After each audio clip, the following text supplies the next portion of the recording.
dapat diberikannya sebagai ganti nyawanya. Ini firman Tuhan. Apa gunanya seorang memperoleh seluruh dunia tetapi dia kehilangan nyawanya? Wow, memperoleh seluruh dunia ini berarti segala kenikmatannya, segala kekayaannya, segala kemegahannya kita bisa dapatkan. Dan itu yang dicari oleh semua manusia yang ada di dunia ini.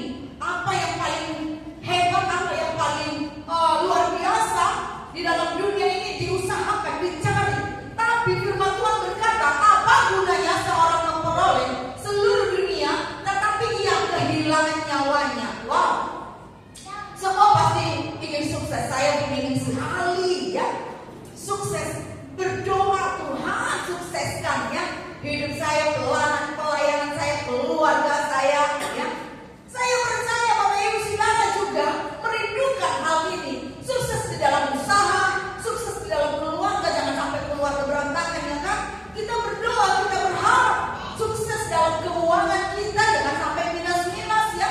Nah, kita berdoa mengharapkan hal ini. Sukses dalam cita-cita kita, sukses dalam pelayanan kita di tempat ini. Yang itu semua kerinduan kita, semua itu baik adanya. Menginginkan kesuksesan itu bagus Bapak Saudara, tetapi kita harus memperhatikan beberapa hal dalam mencapai kesuksesan, yaitu bagaimana kita mencapai kesuksesan itu. Kita harus perhatikan apa yang menjadi modal utama kita untuk mencapai kesuksesan itu. Apa tujuan kita untuk sukses? Itu harus kita perhatikan Bapak Saudara. Karena kenapa? Karena kalau tidak, bisa jadi kesuksesan yang kita capai tetapi kita kehilangan nyawa.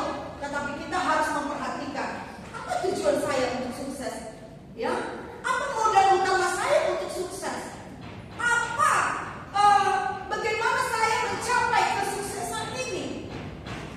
Karena Bapak Ibu Saudara, kesuksesan itu kita tahu tidak bisa kita dapatkan dengan instan.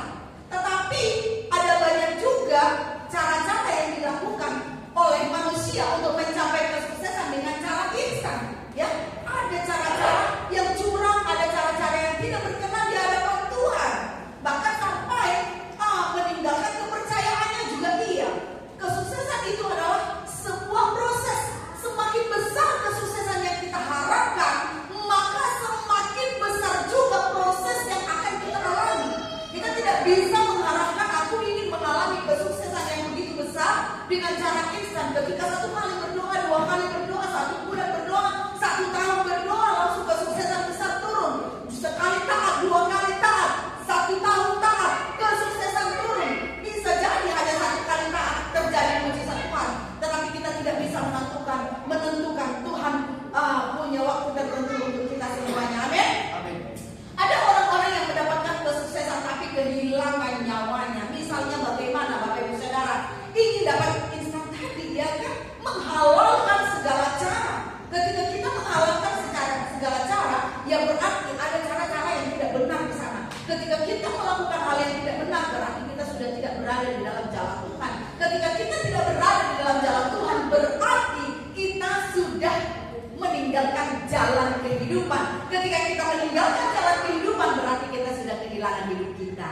Karena hidup kita maksudnya di sini adalah bukan nafas ini, tetapi kehidupan di dalam Kristus. Hidup kita sekarang adalah hidup di dalam Kristus. Kalau kita sudah meninggalkan jalan Tuhan, maka kita tidak mempunyai hidup dalam Kristus lagi. Kalau hidup kita sudah tidak di dalam Kristus, bagaimana mungkin kita bisa sampai kepada surganya yang mulia? Kemudian ada juga cara kita sukses, tetapi kita kehilangan nyawa. Contohnya komitmen untuk sukses, disiplin untuk sukses, antusias untuk sukses, tetapi akhirnya lupa atau mengabaikan bagaimana sukses mencapai surga.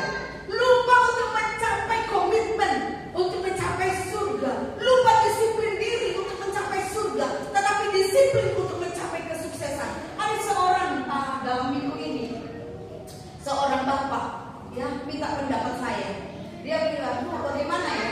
Saya ini sedang butuh banget untuk keuangan.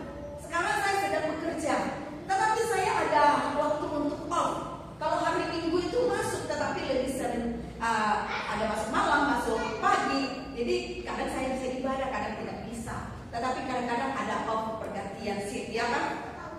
Lalu bagaimana ya kalau waktu off itu saya juga cari kerjaan, memang ada lowongan katanya gitu.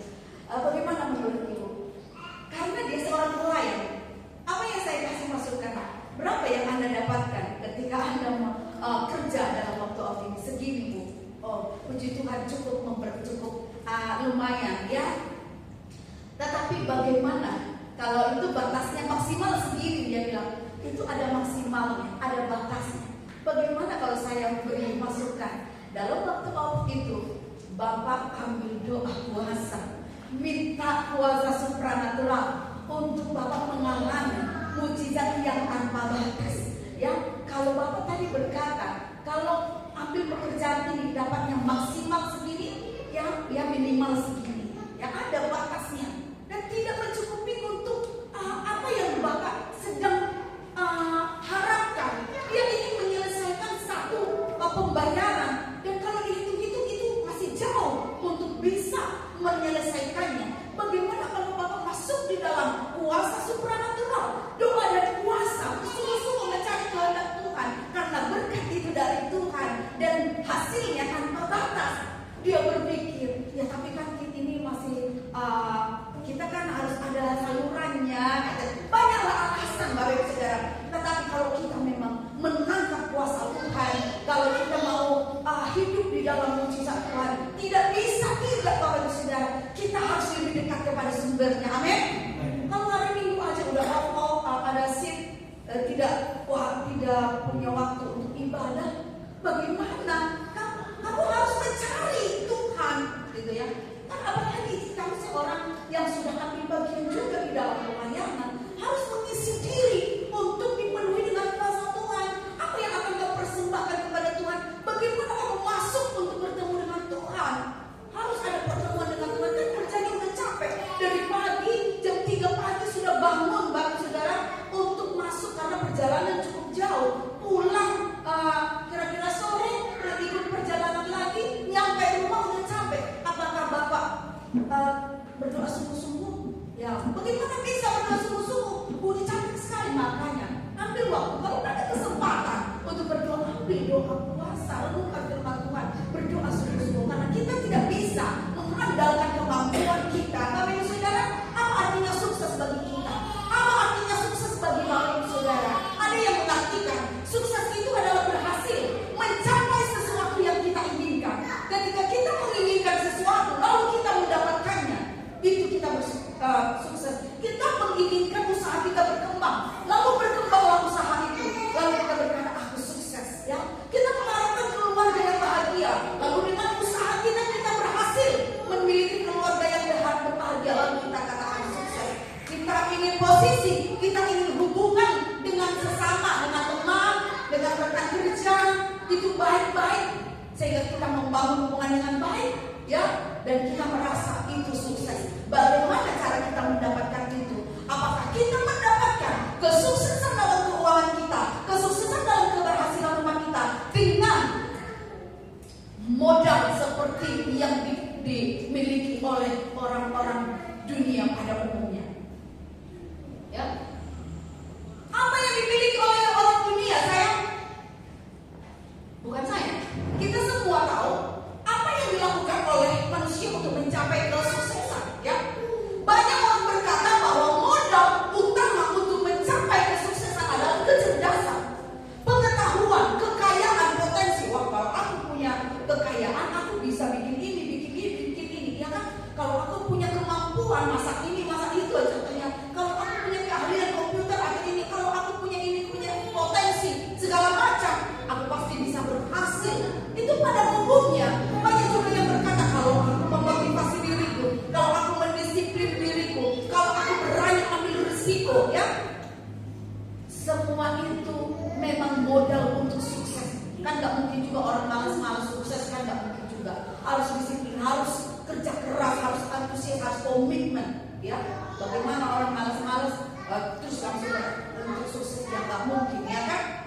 Tetapi itu pada umumnya untuk mencapai kesuksesan. Tetapi yang menjadi modal dasar untuk sukses tidak boleh tidak harus dimiliki. Ini yang harus kita pelajari. Yaitu apa itu Bapak Ibu Saudara? Yaitu Kristus. Dia adalah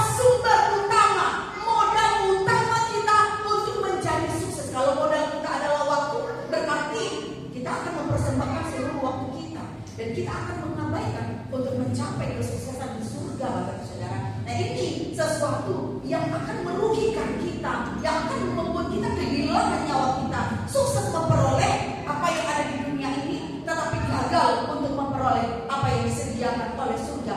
Mana yang Bapak Ibu Saudara kejar saat ini? Mana yang Bapak Ibu Saudara mau? Kita mau sukses di saat ini dan sukses memperoleh apa yang disediakan surga bagi kita. Amin. Amin. Haleluya. Oleh karena itu kita perlu memperhatikan cara kita mendapatkannya. Yang kita capai itu apa? Yang kita inginkan itu apa? Apa tujuannya? Ya, supaya kita tidak salah di dalam melangkah. Apakah kita boleh mencapai kesuksesan dalam kekayaan? Tentu saja. Tuhan juga ingin kita hidup berkelimpahan. Tuhan ingin kita menjadi saluran berkat. Tuhan ingin kita menjadi berkat bagi banyak orang. Jadi Tuhan juga merindukan kita menjadi orang yang sukses dalam segala hal, supaya nama Tuhan dipermuliakan dalam hidup kita. Jadi kita harus punya tujuan. Saya punya keluarga sukses untuk apa? Saya punya usaha sukses untuk apa? Saya punya apa lagi? Cita-cita sukses untuk apa? Apakah hanya untuk kebanggaan sendiri atau hanya kepuasan sendiri? Ya, kita akan kehilangan nyawa kita kalau itu tidak dipastikan tujuannya adalah untuk kemuliaan nama Tuhan. Bapak Ibu Saudara, Hosea 7 ayat 8 sampai 12 mari kita perhatikan. Ini adalah gambaran anak-anak Tuhan yang tidak mengandalkan Tuhan tetapi ingin sukses, ya. Hosea 7 ayat 8 sampai 12. Mari kita baca bersama-sama. Hosea 7 ayat 8 sampai 12. Baik, saya akan baca ayat 7, Bapak Ibu Saudara, ayat yang 8 sampai 12. Demikian firman Tuhan, mereka semua sudah panas seperti dapur perapian dan memakan habis para hakim mereka. Semua raja mereka sudah tewas, tidak ada seorang di antara mereka yang berseru kepadaku. Ayat 8. Ayat bilang 1, 2, ayat 8. 1, 2, 3. Efraim merebutkan dirinya di antara bangsa-bangsa. Efraim telah menjadi roti tunggal yang tidak diberani. Orang-orang luar memakan habis kekuatannya, tetapi ia sendiri tidak mengetahuinya. Juga ia sudah banyak beruban, tetapi ia sendiri tidak mengetahuinya. Bangsa Israel menjadi saksi terhadap dirinya. Namun mereka tidak kembali kepada Tuhan Allah mereka dan tidak mencari Dia bagi semuanya.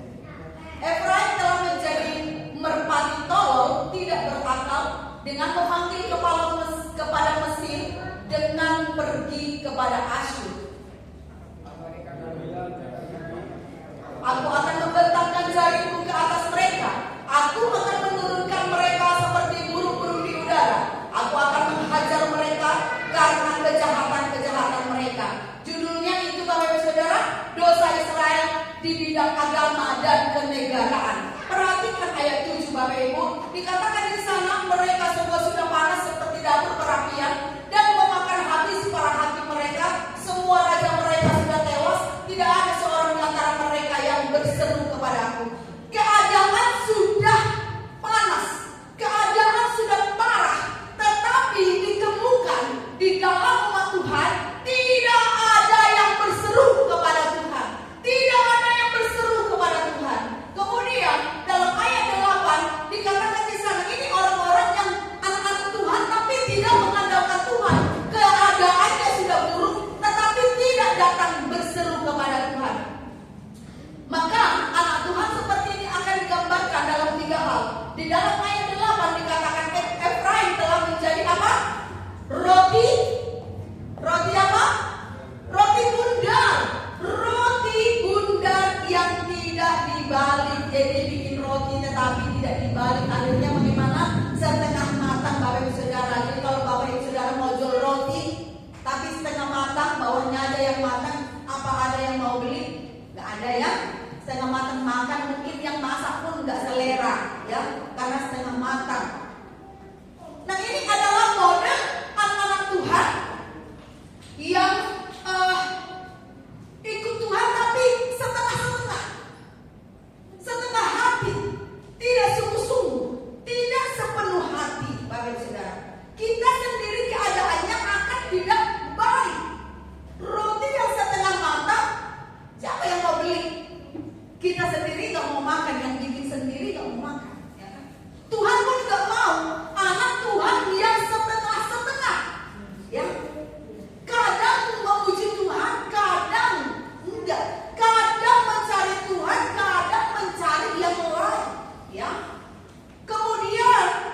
Digambarkan juga seperti ayat 9. Ya, ayat 9 dan ayat 10, yaitu bicara kekuatan yang sudah makin habis, yaitu seorang pria yang sudah berubah, sudah tua tapi masih congkak.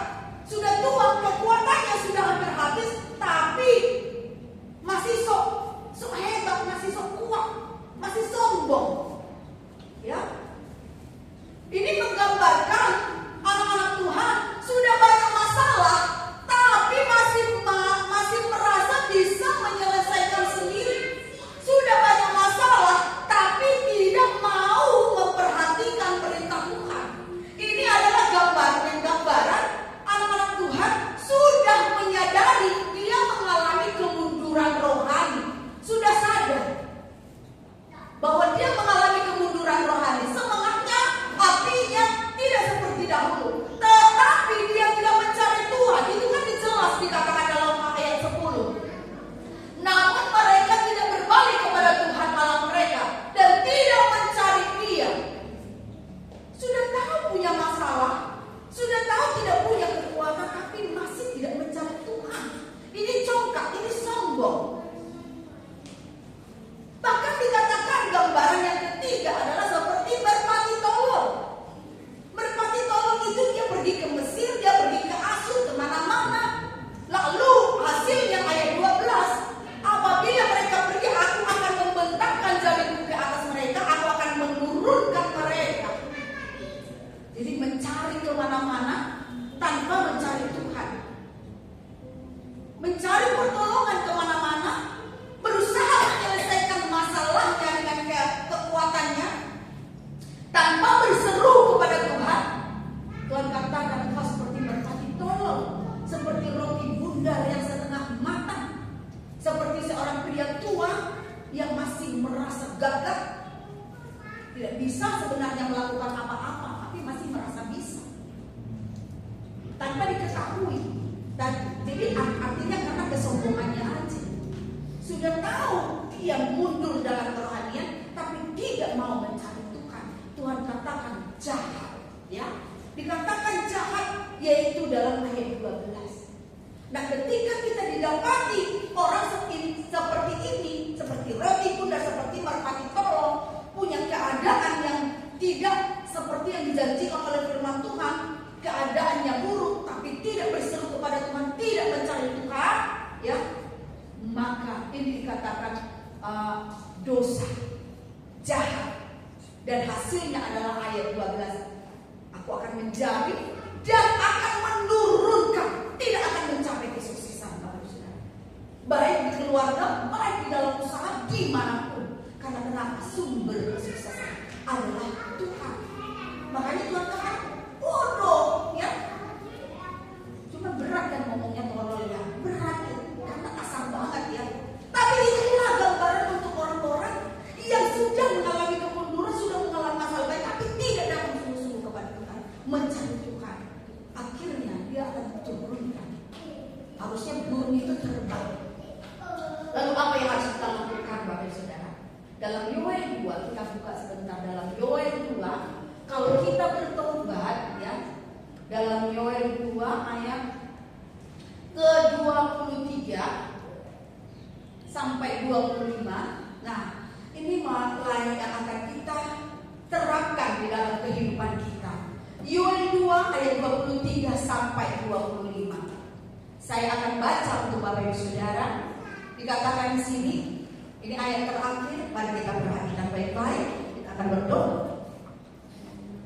Hai Bani Sion, bersorak-soraklah dan bersukacitalah karena Tuhan Allahmu, sebab telah diberikannya kepadamu hujan pada awal musim dengan adilnya, dan diturunkannya kepadamu hujan pada awal dan hujan pada akhir musim seperti dahulu. Tempat-tempat pengirikan menjadi penuh dengan gandum, dan tempat pemerasan kelimpahan anggur dan minyak. Aku akan memulihkan kepadamu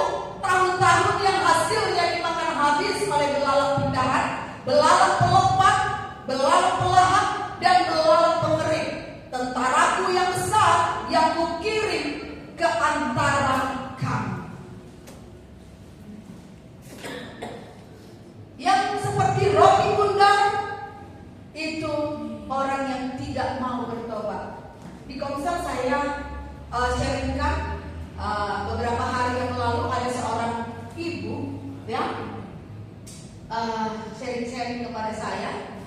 Ya, dia seorang ibu, dia juga seorang pengurus satu gereja. Ya, dia berkata, Bu, kenapa ya? Apakah memang ini sudah akhir zaman? Karena kok rasanya kerohanian itu gimana ya? Nah, saya udah nangkap maksudnya. Terus perhatian setiap orang juga tidak seperti dulu. Artinya antar sesama sudah kurang perhatian yang satu dengan yang lain, sudah kurang memperhatikan. Kasih itu sudah semakin luntur. Kerohanian itu sudah semakin suam-suam. Ya, jadi saya menilai mungkin di gereja ibu ini sedang suam-suam juga, gitu ya. Tidak antusias, gitu. Apakah karena media ini ya Bu ya, orang-orang sudah pada fokus ke handphone, di mana-mana handphone terus, ya. Acara keluarga ya handphone, pertemuan rapat, pengurus juga semua pegang handphone, pengurus sekolah, pengurus apa, ya, duduk berkumpul bersama anak, semua juga pakai handphone. Interaksi antar sesama itu semakin hilang, gitu.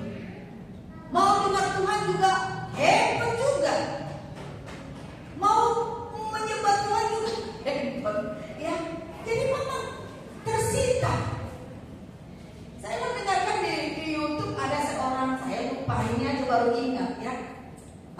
Semua ini zaman teknologi, ya.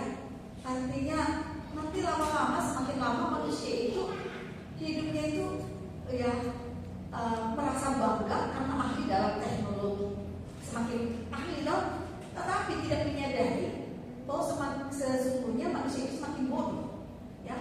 Tapi merasa bangga ahli dalam teknologi. Kita lihat kan sekarang mau kerjain tugas ini gampang sekali, tugas sekolah mudah sekali, ada aplikasinya. Kenapa? Manusia sudah tidak pakai akal lagi, logika lagi. Makanya teknologi, otaknya ini udah pakai otaknya media.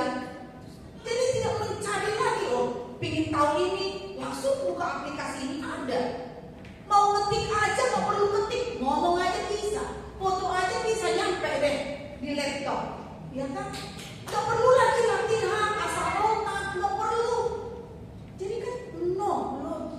Akhirnya nanti pemimpin hanya mereka. Kita semua yang merasa ahli jago dalam media sesungguhnya semakin dipermudah, otaknya semakin tidak terpakai. Ya, jadi kita harus hati-hati. Nah, jadi apa yang harus kita lakukan sekarang ini? Harus memberi perhatian kepada firman, itu sudah semakin kurang juga, ya. Jadi memang apakah ini sudah akhir zaman? Oh iya, saya bilang aja, ini akhir zaman.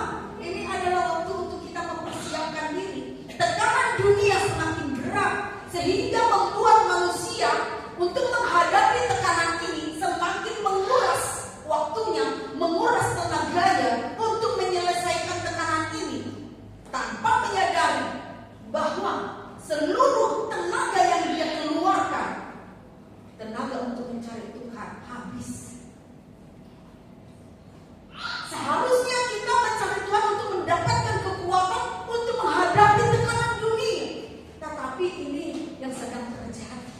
Karena memang fakta yang kita rasakan, seperti Bapak tadi kan, yang mencari uang bekerja, fakta, dia butuh banget keuangan. Gimana caranya? Nah, kalau kita tidak mendekat kepada Tuhan, iman kita tidak muncul lagi, saudara. Kita akan kesulitan. Saya nggak tahu, sepertinya Bapak itu tetap memilih untuk tetap bekerja, ya, karena dalihnya untuk menjawab ya kita kan harus apa juga, logika juga, harus ada jalannya juga. Ya kalau kita mau pakai logika kita nggak bisa berharap supranatural, gitu. Jadi oleh karena itu kalau kita baca firman baru kita semakin dikuatkan oleh firman Tuhan.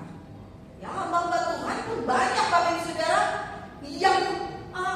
yang apa namanya? Sampai ada seorang, dan ini saya baru ingat, ada seorang ini orang-orang rohani juga ini. Dia bilang, wow, kalau ada anak yang parah main handphone sekarang bisa 24 jam sampai dicas. Tapi kalau ini sudah melayani Tuhan bukan 24 jam main handphone, 25. Kalau ada waktu lain lagi habis itu semua. Karena kenapa? Tidak ada kesempatan istirahat handphonenya. Habis dicolok juga dipakai.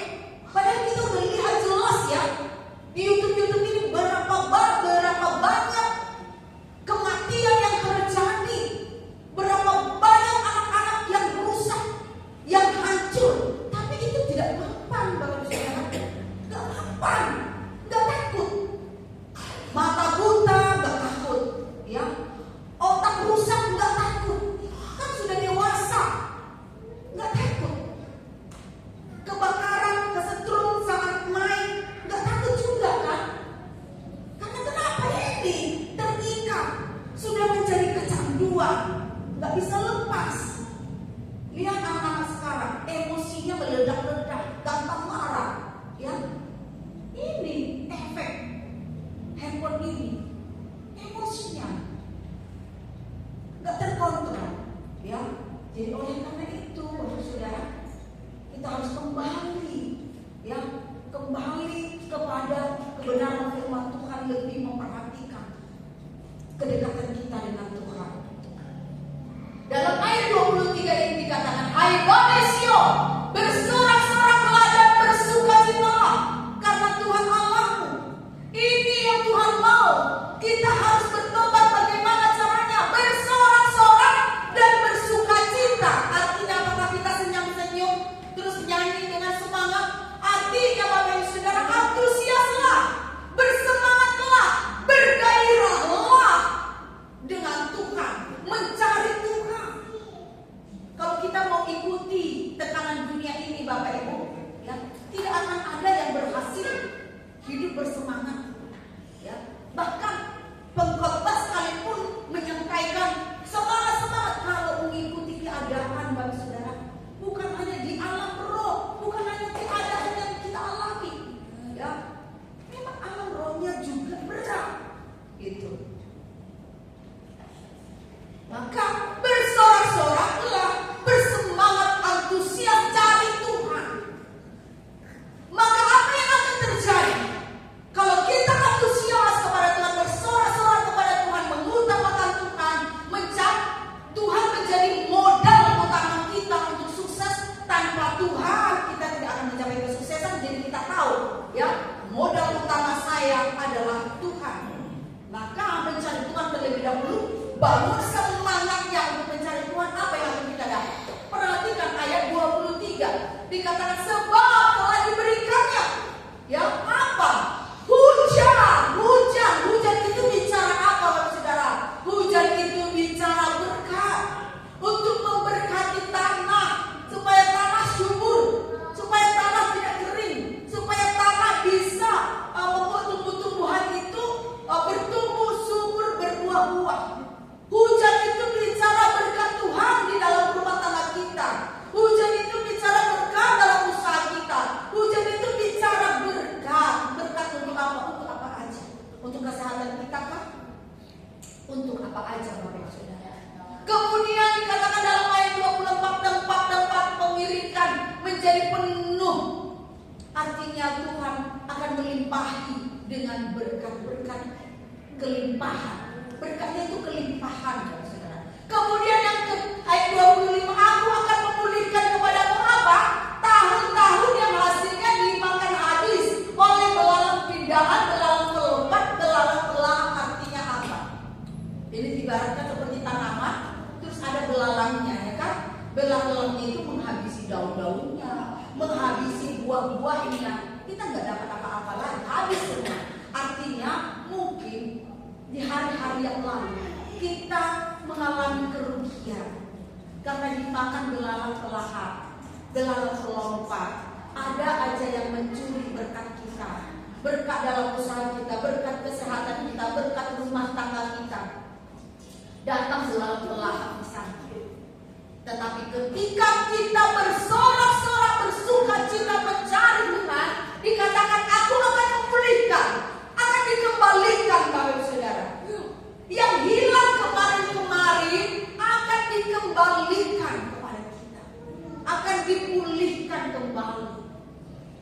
Jadi oleh karena itu, biar pada hari ini kita boleh memperhatikan tentang kesuksesan kita. Sukses kita di mana? Sukses di dunia ini tanpa kehilangan nyawa, ya, yaitu sukses mencari kesuksesan di dunia ini dan juga mencari kesuksesan di surga dengan cara bagaimana? Memiliki modal dasar, yaitu Kristus. Artinya apa? Tetap utamakan Tuhan. Jangan mencapai kesuksesan dunia, tetapi engkau kehilangan pencapaian di surga. Komitmen untuk berhasil di dunia, tapi tidak komitmen kepada Tuhan, itu kita akan kehilangan nyawa kita. Bukan langsung mati kehilangan napas, tetapi kehilangan kehidupan kekal kita. Jadi oleh karena itu, saya mengajak jemaat Tuhan di tempat ini, mari lebih sungguh-sungguh lagi perhatikan supaya kita mencapai kesuksesan yang Tuhan telah sediakan, baik di bumi maupun di surga. Haleluya, haleluya. Mari kita bersemangat, antusias. Kita akan menutup di dalam doa.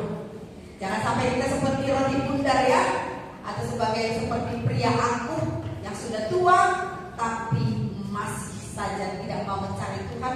Sudah banyak masalah, sudah merasakan kemunduran rohani, tapi tidak mau memulihkan hubungannya dengan Tuhan. Ini adalah perbuatan jahat di mata Tuhan, dan yang akhirnya akan membawa kita semakin turun. Tetapi ketika kita bertobat, kita memilih untuk bersorak-sorak kepada Tuhan, antusias mencari Tuhan, maka apapun keadaan kita akan dipulihkan kembali. Haleluya, puji Tuhan. Mari kita nyanyikan pujian, kiranya Engkau memberkati aku.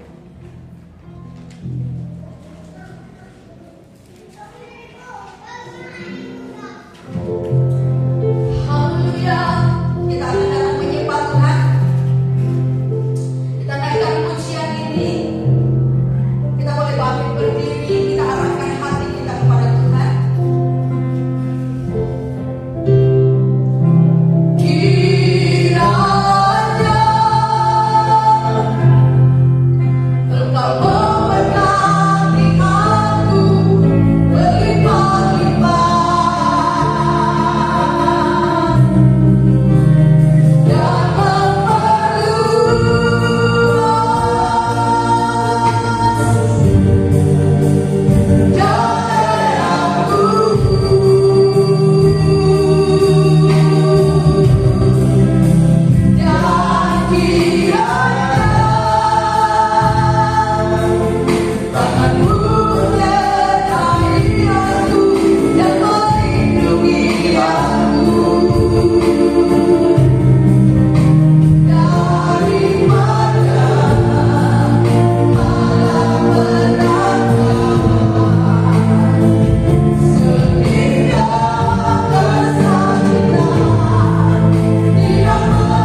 yang harus kami ambil, yang harus kami pilih untuk kami boleh mencapai kesuksesan.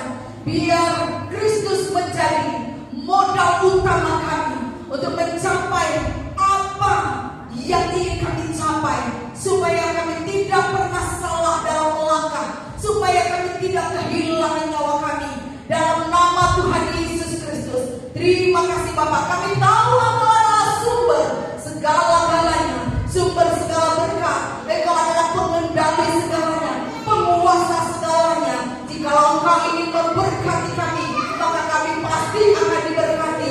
Oleh karena itu biarlah kami boleh bersama-sama dapat mencari hati Tuhan, supaya berkat Tuhan tidak terhalang turun atas kami. Di dalam nama Tuhan Yesus Kristus, terima kasih Bapa. Berkati seluruh umat-Mu di tempat ini, dalam segala pergumulan, dalam segala tekanan, dalam segala permasalahan, dalam segala doa-doa mereka. Tuhan kami yang Maha Kuasa berkarya, campur tangan, mengerjakan berkat-berkat yang baru atas umat-Mu di tempat ini. Di dalam nama Tuhan Yesus, terima kasih Bapa. Haleluya, haleluya, haleluya, haleluya, haleluya. Biar kami boleh memelihara hidup yang telah Tuhan berikan kepada kami, kehidupan kekal yang Tuhan telah janjikan kepada kami. Biar kami boleh tetap menjaganya di dalam nama Tuhan Yesus Kristus. Terima kasih Bapa. Kami berdoa dan mengucap syukur. Sama-sama katakan amin. Tuhan Yesus memberkati. Haleluya. Silakan duduk. Bapak Ibu diberkati oleh firman Tuhan pada malam ini. Intinya tadi kita harus mempersiapkan dengan baik untuk kehidupan yang kedua. Mulai dari sekarang ya, jangan ditunda-tunda. Kita harus rajin, lebih rajin, bersemangat dalam Tuhan Yesus. Tiba saatnya kita akan mempersembahkan yang terbaik untuk kemuliaan nama Tuhan. Saya mengundang tugas kita sama-sama berdoa. Tuhan Yesus, terima kasih Tuhan untuk kesempatan yang Tuhan berikan. Kiranya Tuhan semakin hari melalui Roh Kudus semakin menguatkan kami untuk setia ya Tuhan, mencari ibadah di tempat ini ya Tuhan Yesus, mencari pertemuan-pertemuan dengan-Mu ya Tuhan Yesus, bukan hanya di dunia saja, tapi setelah di tempat dunia. Kiranya Tuhan mempersiapkan melalui Roh Kudus yang selalu setia dan melawat kami. Terima kasih Tuhan Yesus, kami mempersembahkan yang terbaik untuk kemuliaan nama-Mu ya Tuhan Yesus. Terima kasih Tuhan, terima kasih. Dalam nama Tuhan Yesus Kristus, haleluya, amin.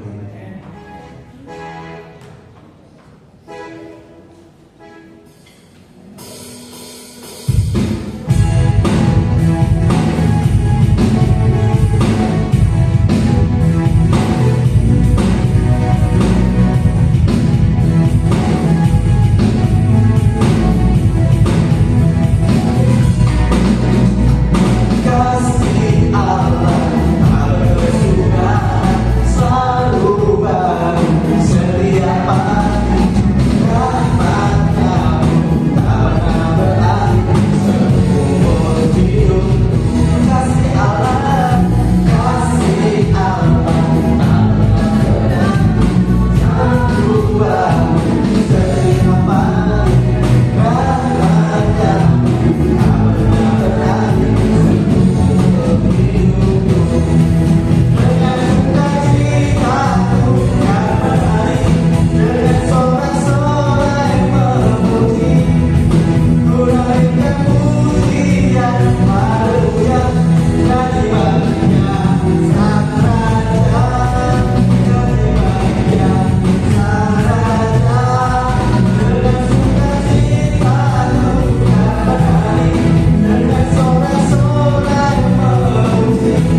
hari Kamis jam 7 malam ya di tempat ini. Kemudian ibadah sekolah minggu jam 9 pagi, dan ibadah raya seperti biasa jam 5 sore.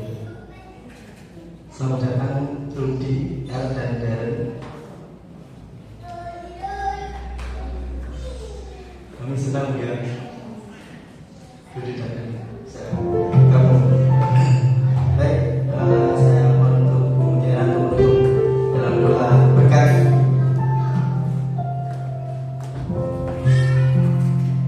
Baik, puji Tuhan, mari kita bangkit berdiri, kita akan tutup ibadah kita di dalam doa sebab Kau besar. Mari kita agungkan Tuhan kita. Sebab Kau besar, berbenah ajaib, tidak seperti tidak seperti Engkau. Kau besar, berbenah ajaib,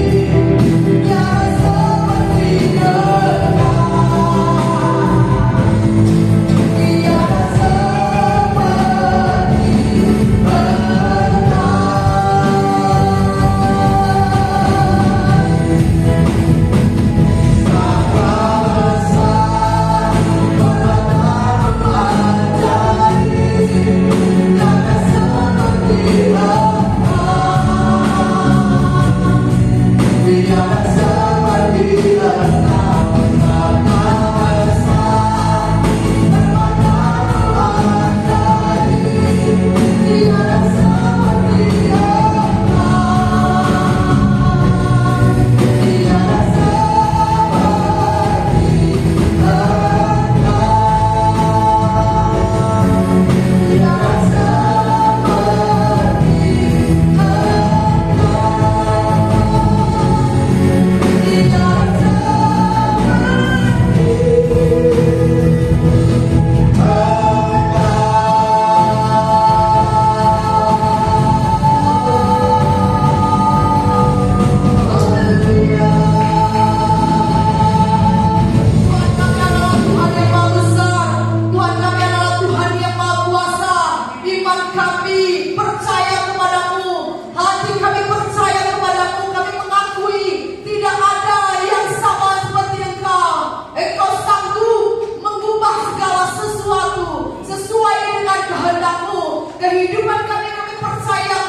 Doa Bapa kami yang di surga, dikuduskanlah namamu, datanglah kerajaanmu, jadilah kehendakmu di bumi seperti di surga.